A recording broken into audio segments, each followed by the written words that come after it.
నమస్తే అండి. ఈరోజు లిక్కర్‌లో క్వాలిటీకి సంబంధించినటువంటి కేసులు గౌరవ సిట్ ఎంత గొప్పగా దర్యాప్తు చేస్తుందనేది మచ్చుకో కేసు తీసుకుందామండి. నిన్న మొన్న జంగారెడ్డిగూడెంలో కేసు, అంతకుముందు నర్సాపురం కేసులో ముద్దాయిగా పరిగణించినటువంటి ముత్తా మనోజ్ కుమార్.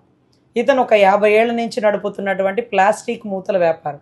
అది కూడా వీళ్ళు తయారీ చేయరండి, హోల్సేల్ దగ్గర నుంచి తీసుకొని రీటైలర్గా చేసుకుంటారు. అంటే ఒక పావలా ₹10 మధ్యలో మార్జిన్, అంతకు మించి ఏముంటుందండి ప్లాస్టిక్ మూతల్లో. కానీ ప్లాస్టిక్ మూతలు కొని మన లిక్కర్కి సంబంధించిన మందు సీసాలకు పెట్టిన ప్లాస్టిక్ మూతల వాళ్ళని కేసుల్లో తీసుకొచ్చినటువంటి గౌరవ పోలీసు వారు ఆ లిక్కర్లో క్వాలిటీ లేని మద్యం తయారెవరు చేస్తున్నారు, దాన్ని సప్లై ఎవరు చేస్తున్నారు, దీని వ్యాపారం ఎవరు నడిపిస్తున్నారు, వీళ్ళ వెనకాల అండదండగా ఉండే రాజకీయ పార్టీలేంటి, రాజకీయ నాయకులు ఎవరు అని పట్టుకోవాల్సింది వదిలేసి పాపం ఒక మార్వాడి కమ్యూనిటీకి సంబంధించినటువంటి ముత్తా మనోజ్ కుమార్ గారిని తెర మీదకి తీసుకొచ్చారు. జంగారెడ్డిగూడెంలో జరిగినటువంటి ఆర్గ్యుమెంట్ 5 గంటలు జరిగిందండి.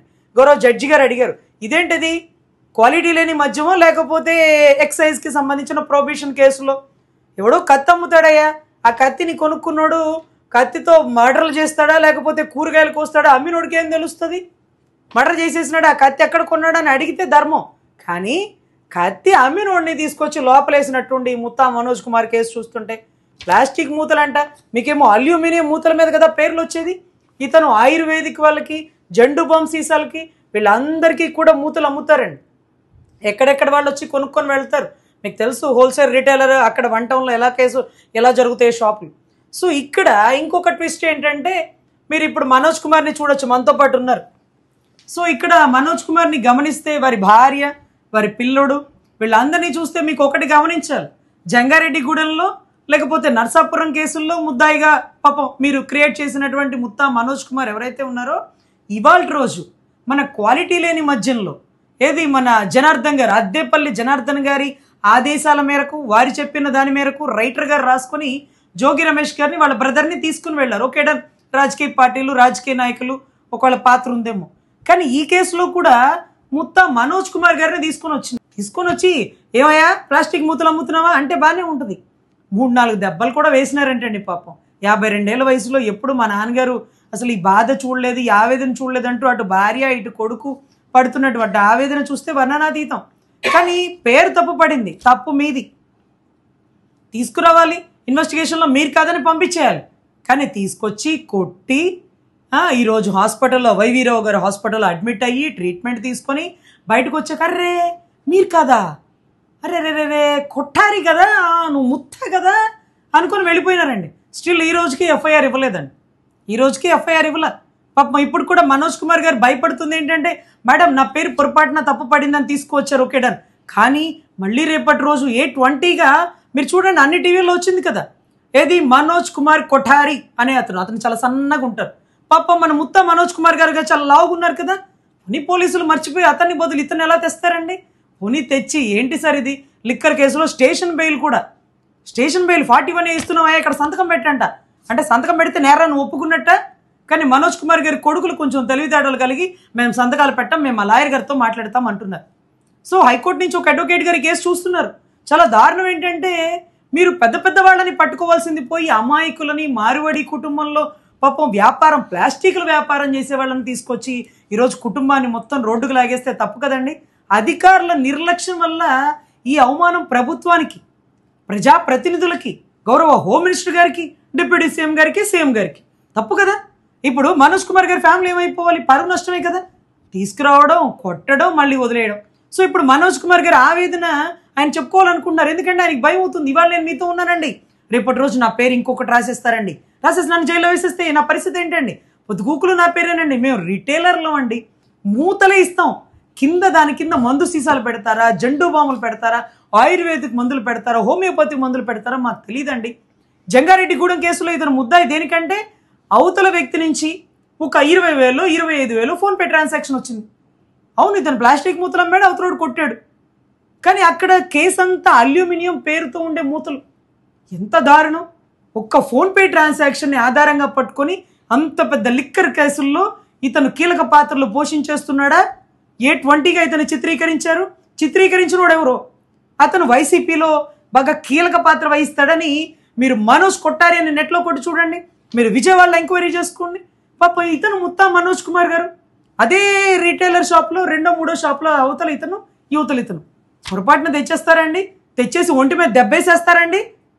సో దయచేసి పోలీస్ వ్యవస్థ, ఎక్సైజ్ డిపార్ట్మెంట్ వ్యవస్థ ఇంత దారుణంగా పనిచేస్తుందని ఆవేదన వ్యక్తం చేస్తున్నటువంటి మనోజ్ కుమార్ గారి వాయిస్ వినండి. సార్, మేము గతం 52 సంవత్సరాలు వ్యాపారం చేస్తాం. లాస్ట్ 52 years, లాస్ట్ 6 months నేను నరకం చూస్తున్నాను సార్. నరకం చూస్తున్నాను. ఏ రోజు నా గుండె ఆగిపోతే ఇట్లా పరిస్థితి ఉంది.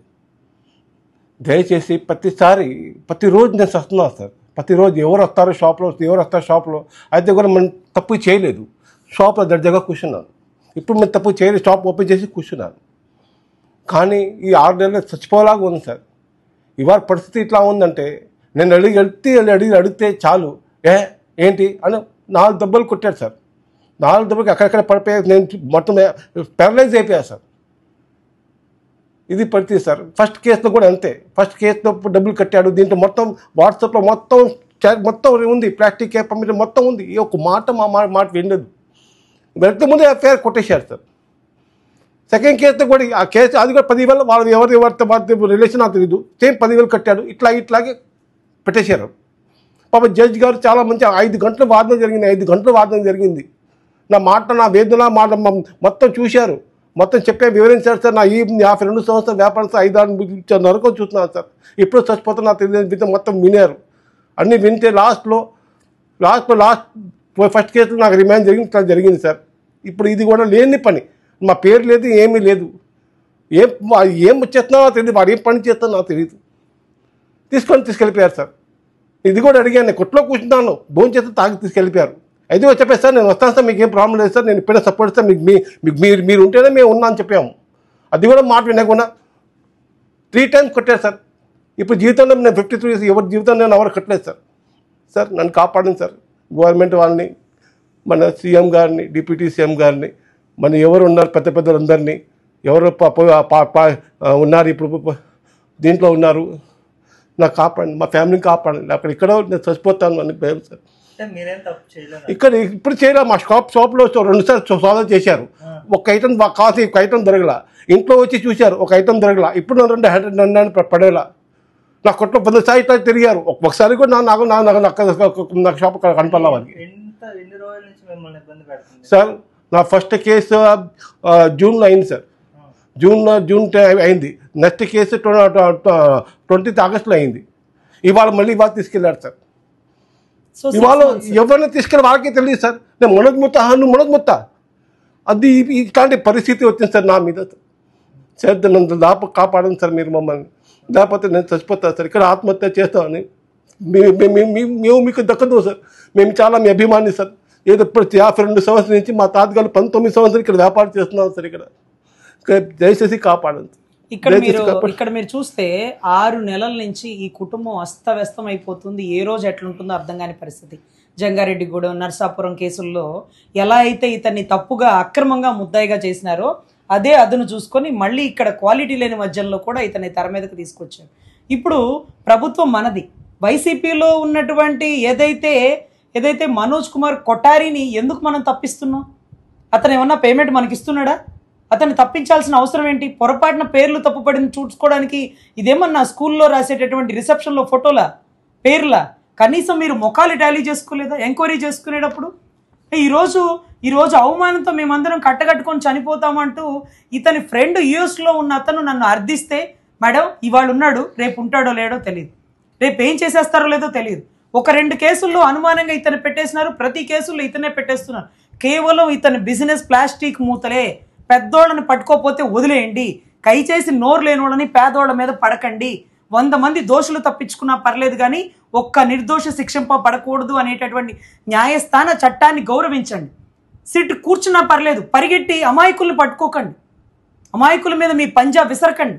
ఇది గౌరవ ఉప ముఖ్యమంత్రి గారికి, ముఖ్యమంత్రి గారికి, హోంశాఖ డిపార్ట్మెంట్కి మేము చేస్తున్న విజ్ఞప్తి. అమ్మ, ఈ కుటుంబం మొత్తం మీరు 2-3 ట్రిప్పులు మీరు ఎంక్వైరీ చేసుకోండి. ఎక్కడన్నా ఒక కేసు ఉందేమో చూసుకోండి. 6 నెలలు కుటుంబంలో బిడ్డలు కానీ, భర్త కానీ, భార్య కానీ నిద్రపోని పరిస్థితి. ప్రభుత్వం వచ్చాక ఈ భయభ్రాంతులకు పడాల్సిన పరిస్థితి ఏంటి? అధికారులు చేసిన తప్పిదాల వల్ల ప్రభుత్వాలు నిందలు పడాలా అండి? మనోజ్ కొఠారికి ముత్తా మనోజ్కి తేడా మీకు తెలీదా? ముఖాలు చూస్తే మీకు తెలీదా? అమాయకుడిని తీసుకొచ్చి కొడతారా మీరు? ఇన్వెస్టిగేషన్లో పార్టీ కొడతారా? అసలు వస్తువులు అమ్మినోడు మీద కేసులు పెట్టడం ఏంటి? తయారు చేయించినోడు ఎవరు? ఆదాన్ డిస్టిలరీస్ ఎవరు? ఆగ్రో డిస్టిలరీస్ ఎవరు? ఇవన్నీ పట్టుకురండి. సో దయచేసి ఈ ముత్తా మనోజ్ కుమార్ గారిని కాపాడాలని ప్రభుత్వానికి వినతిపూర్వకంగా అభ్యర్థిస్తున్నాను సార్. ఈ కేసులో అతను నిర్దోషి, అతనికి ఏ సంబంధం లేదు, ఎక్కడ ఒక పిన్ కూడా దొరకలేదు, కేవలం ఫోన్పే ట్రాన్సాక్షన్, మూతలు అమ్మాడు, అది కూడా ప్లాస్టిక్ మూతలు. కేసు మొత్తం అల్యూమినియం మూతల చుట్టూ తిరుగుతుంది.